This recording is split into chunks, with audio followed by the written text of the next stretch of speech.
السلام عليكم ورحمة الله وبركاته. هنتكلم النهارده بعض النظرات كده على أول حلقات من كل مسلسل. هنبدأها ببرنامج رامز نيفر إند، المفروض يسموه رامز ريلي إند. الراجل فعلا انتهى. مقلب السنة دي كله إعلانات، والمقلب كله يعتبر كرتون. بنتفرج مفيش أي إثارة ولا أي تعب ولا أي خوف حتى من الممثلين. احنا برضه شفنا كده الميزة الوحيدة اللي احنا شفناها، احنا شفنا ياسمين عز مع رامز نيفر إند السنة دي، وده كان حال سيدات مصر كلها بعد الحلقة بص دي. للكاميرا. بص للكاميرا وما تقوليش. بص لمستني للكاميرا وما طيب تقوليش. طيب ما بطلعش الضيفة وندمت ان انا طلعت كنت الضيفة. عارفه المقلب ولا لا مش عارفة والله ما عارفة. خلستيني بس محمد صبرني عليكي، ده انا براتش مفقوعه خلقه وبصدع لوحدي، يخرب بيتك. ده اللي كنا هنفيص منك، كنا هنفرفر منك. ليه عملنا فيكي ايه تبرجني؟ اللي يحضر الجن ومعرفش يصرفه يعرف ان المداح هيقرفه. المداح بيرجع للموسم الثالث من اسطوره العشق والعفاريت بدري بدري. مش عايز اقول لكم، ادي هند الاحمر ظهرت النهارده، وشفنا كمان يسرا اللوزي، وشفنا الامير، وشفنا كذا شخصيه كده من ايه من العفاريت. كمان المشهد بتاع ولاد الابن ده خلينا نتعب اعصابنا اكتر واكتر، حتى الطفل البريء ما سابوش العفاريت، وادي كان كل مشهد نشوف كان بيوصلنا للاحساس ده.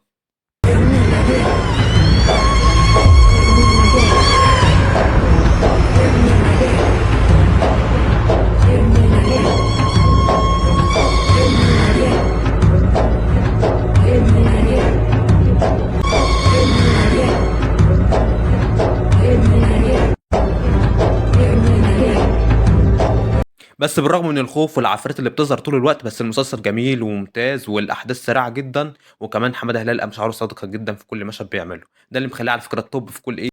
نيجي بقى لميسي المجال الفني، عمرو سعد يا جماعه. مسلسل اجهر بالرغم انه ممكن يكون متشابه مع توبه، هناك كان بيبيع ساعات، المره دي بيبيع الماس. بس والله الفكره بتاعته كويسه ودماغه كويسه. حتى ابطال اللي عمل موجودين في المسلسل ده كل واحد منهم يستاهل الاوسكار، بالذات زي رجب او حتى عمرو عبد الجليل. حتى الناس الافارقه عاملين شغل ابيض على ابيض بصراحه. موتوا مين يا داويشي؟ واحنا طالعين ظهور خاص. اللي خايف يروح.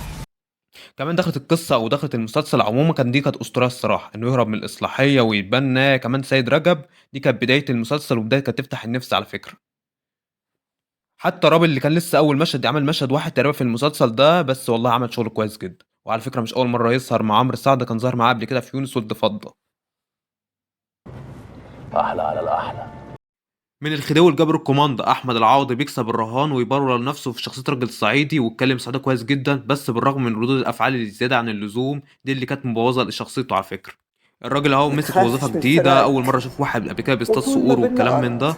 بس والله بحر. شطاره منه انه يكسب الدراما الشعبيه ويكسب الشعب. بس ما عيب الكوماندا عموما ان هم بيفخموا الشخصيه دي زياده عن اللزوم. طول الوقت عمال يضرب الناس وشغال اكشن وضرب ضرب ضرب ضرب، عامل زي كأنه ايه، باتمان.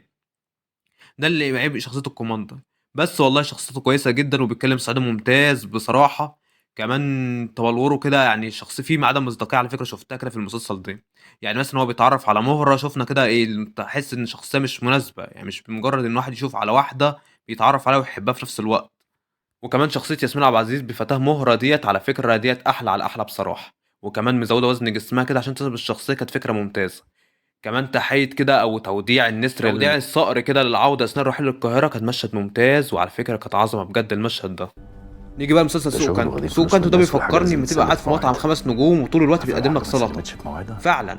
هو مسلسل يبقى جميل جايبة جدًا وكل بالمصلحة حاجة، وأصحاب وفيه الضرب كل بيدوروا الشخصيات عليها. الفنية وكل حاجة، بس وانتوا تحس مالكوا إن ما فيه؟ فيهوش هوية. ما فاقد انتوا الهوية عارفين من بتاعته. الأول إن مش اللعبة عارفين خطر. مين مع مين، مين اللي هيتخانق هتيجي مع معاهم مين، مشكلة مين وتخاف؟ الشرير، مين لا طبعا احنا المحبوب. مش خايفين ده اللي ولا حاجة، بيقوده المسلسل على فكرة بس بتوع سوق كانتو. مصلحة الإنتاج كمان عرفوا إن شكل شخصية الأزمات، البرايت نيس عمومًا اللي فاحنا لازم على نلحق الصورة طول من الوقت غير على الأزمات. الممثلين. طب دي مفقدة القديم على فكرة، عارف ودي فيها. مشكلة كبيرة جدًا في المسلسل. نيجي بقى للكبير وشخصيته اللي بيعملها. مش عايز احكم قوي على المسلسل حتى الان لسه ما اثرش قوي عن نتائجه. كمان مربوحه مستواها نزل قوي يا جماعه، مستواها نزل جدا. واللي كمان اللي بيكتب الحوار ما بين هجرس وعموما وجوني يستاهل اوسكار بجد. مسلسل رمضان كريم جزء والله كويس، رغم من غياب الشخصيات، معظم الشخصيات غايبه، بس والله هو ايه برضه ما اثرش، تحس ان مفيش تاثير حصل. نيجي بقى فقرة الفصلان وفض الفيشة. التمثيل يا جماعة بالموهبة أو القبول للناس، مش بالنفوذ أو حتى إنك معاك فلوس وتنتج لنفسك. الأخت ريهام حجاج بصراحة ولا رياكشنات ولا تمثيل ولا حتى حسنة في شهر الكريم ولا أي حاجة خالص. لحتى درجة مشهد كده ما بين زياد أو جثة بقى هشام خليل في مشهد هو وعبير صبري. هي المفروض إيه عبير صبري هي إيه متجوزة هشام خليل، وعبير صبري هي إيه جاية إيه كانت زوجته الأولانية، وجاية إيه تخرب عليه البيت أو عايزة ترجعه تاني. المهم تقريبًا هي دخلت عليهم لمدة نُص ساعة، أنت ممكن في النُص ده تعمل كوباية شاي أو تصلّي، على ما المشهد ده يعدّي، والمشهد لسه ريأكشنات ما فيش reaction هيحصل في المشهد ده خالص. نيجي بقى لمحمد سعد، بصراحة ذكرياته بقت ميح.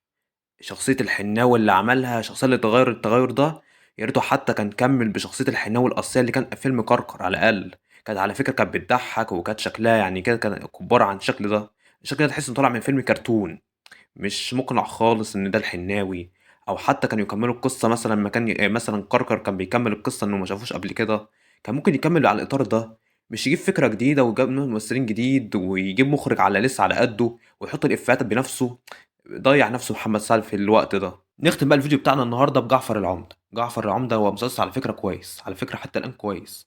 عيبه الأساسي إن كل الأحداث اتحرقت في وقت واحد، يعني إحنا عرفنا دلوقتي إن النجل المفقود بتاع محمد رمضان وأحمد داش، من خلال الأحداث والفقرات اللي كانت بتحصل كلنا عرفنا إن هو ابن مي كذاب، ما فيش بقى مفاجأة دلوقتي. عرفنا إيه سبب العراك ما بينه وما بين حتى نسايبه، حتى بتاع في عيلة فتح الله عرفنا. القصة كانت جميلة، بس العيب إن الأحداث اتحرقت بسرعة بدري أوي. كمان هالة صدقي عاملة كاركتر حلو أوي، بشخصية المعسّلة والصفصف والضحك والقفشات مع زوجات محمد رمضان، عاملة لأ قصة كده في البتاع. كمان كده ملاحظ حاجة غريبة، كل ما جعفر العمدة ينهي بمشهد لازم يحط إيديه على شعره، مش عارف دي لازمة والّا دي اللي هُم بيعملوا كده فعلًا، الله أعلم. بس على العموم أحلى على أحلى مع محمد رمضان.